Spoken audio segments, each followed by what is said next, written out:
మీ car కి best ceramic coating premier care Apexer car detailing studio for contact.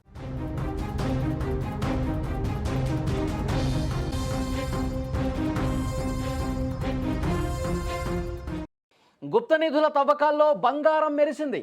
కానీ ఆ మెరుపు ఎవరి కంట్లో పడింది? గుప్త నిధుల కోసం ఆశపడ్డారు, తవ్వారు, రాగి బిందె దొరికింది. పంచుకునేదాకా బాగానే ఉంది, కానీ వాటాల దగ్గర తేడా కొట్టింది.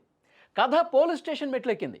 వీడియోలు వైరల్ అయ్యాయి. కానీ అసలు ట్విస్ట్ ఏంటంటే బంగారం ఎక్కడుంది, ఏమైంది? పోలీసులు ఈ విషయాన్ని ఎందుకు బయటపెట్టలేదు?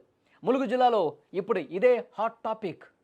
మంగపేట మండలం చెందినటువంటి ఒక ఆటో డ్రైవర్ మరో నలుగురితో కలిసి మహారాష్ట్రలోని సిరివంచ సమీపంలో గుప్త నిధుల కోసం తవ్వకాలు జరిపాడు.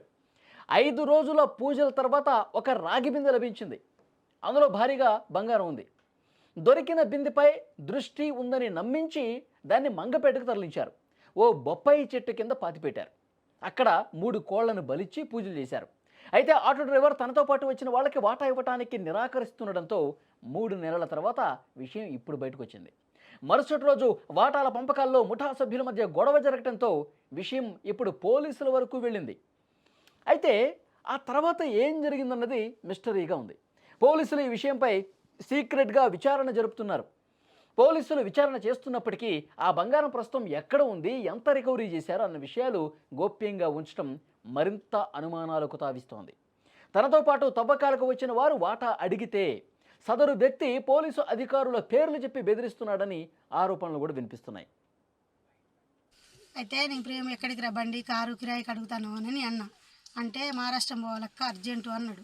అంటే ఎందుకురా నాకు చెప్పండి దారా అని అంటే నేను వచ్చినాక చెప్తాక్క, మీరు బాగుపడతారు నా మాట వింటే మంచిగా అని అన్నాడు.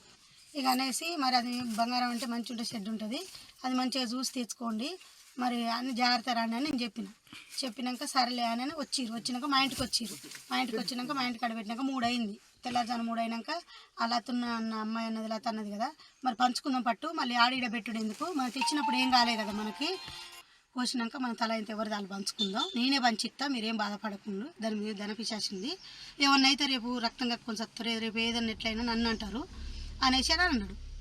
అనేసి ఎందుకు అట్లా మాట్లాడతాను అంటే నేను తిన్నానా ఆ బిల్లలు, నేను ఏమైనా తిన్నానా, ఇక బట్టి ఇక చూడు, ఇగో బిల్లలు ఇక బట్టి ఇక చూడు, ఇగో నాకాన్నే ఉన్నాయి, దాని మీద శక్తులు పోయినాక పంచిపిస్తానన్న కదా, ఇక చూడు అని నాకు చూపించిండు బిల్లలు.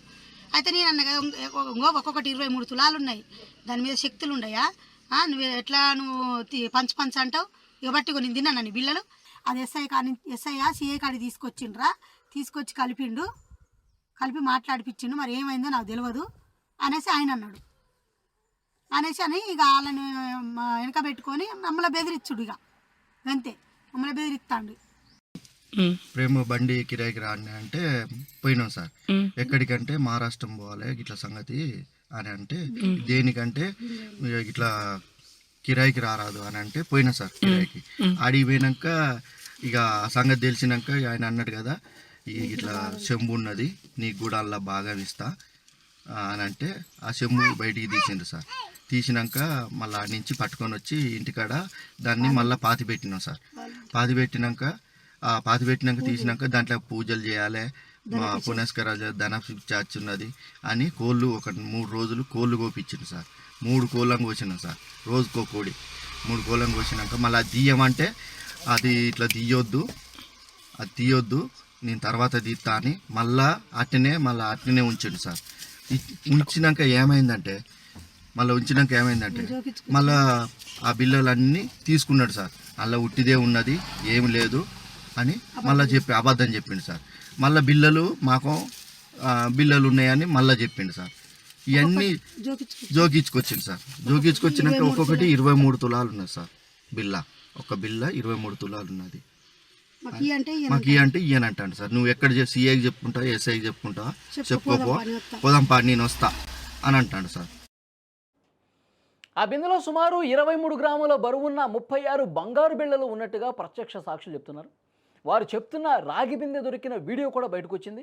అసలు ఈ నిధి వ్యవహారం నిజమేనా, లేకపోతే ముందస్తుగా ఏమైనా సెటప్ చేసి అనుమానాలు అక్కడ కనిపిస్తూ ఉన్నాయి. ఈ మిస్టరీ వెనుక ఏం జరిగిందో తేలాల్సిన అవసరం ఉంది. పోలీసులు మరింత లోతుగా ఇన్వెస్టిగేట్ చేసి నిజంగా వాళ్ళకి బంగారం దొరికిందా లేదా ఇంత కట్టు కదా, ఇవన్నీ కూడా బయటకు రావాల్సినటువంటి అవసరం అయితే కనిపిస్తోంది.